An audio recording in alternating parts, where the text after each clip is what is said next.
So in 2016, Finelight had been in business for a couple of decades, and we had created an incredibly loyal fan base of customers and manufacturers reps that appreciated what we brought to the marketplace in terms of our lighting products. But more than that, the how we did things was just as important as what we made.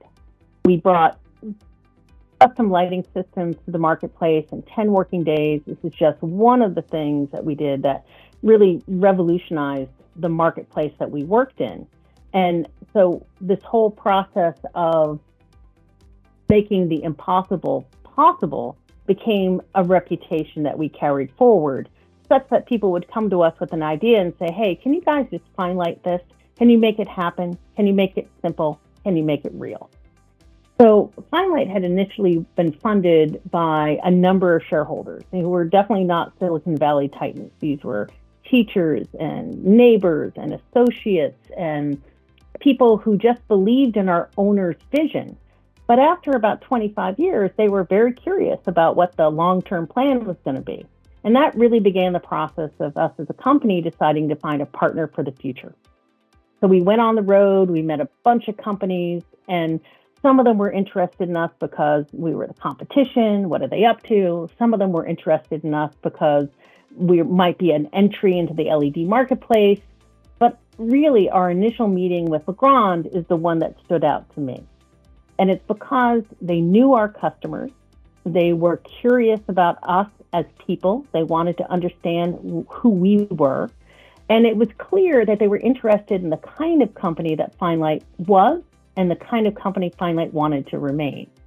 So they brought a strong leadership team to meet us, which was very impressive. But really what resonated with me was, even though we might have different words for it, the values-based culture that they brought was really in alignment with what Finelight valued. And customer service, a focus on that, a commitment to innovation, and really respect for people completely ingrained into the culture of the company. And so after a few months, we had gone through the process. It was really easy. Choosing Legrand was an easy decision. After a few months, it came time to tell our customers, and we wanted to spend the time appropriate on doing that because the customers were a little bit nervous about anything happening to the Finelight that they love. And we spent time on the phone. We assured them that, we'd chosen the right partner, that Legrand really wanted Finelight to be everything they expected it to be. And they were a little skeptical. They're like, no, they're going to change you. And my response to that, well, what if we brought the change to them? What if the things that you value about Finelight, our best practices, our ideas, our commitment to you, is something that could carry forward into the other organization versus it being taken away?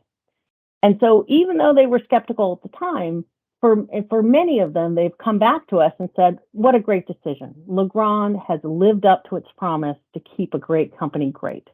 And that is something we're very proud of. It's really almost unheard of in the industry. So we're excited about that. 6 years later, here I am about to embark on my next career within Legrand. And I'm going to be the Chief Diversity Officer, focused on creating an inclusive environment, an environment of belonging. This is particularly important to me because it is one of the things I was excited about when I joined Finelight. I was accepted and, in fact, embraced as a gay woman coming into a manufacturing environment. And I was embraced for my ideas. I was embraced for my humor. I was embraced for all the things that Jane brought to something. And I want to be able to create those pathways for everyone at Legrand where you are seen to be your authentic self and you can thrive.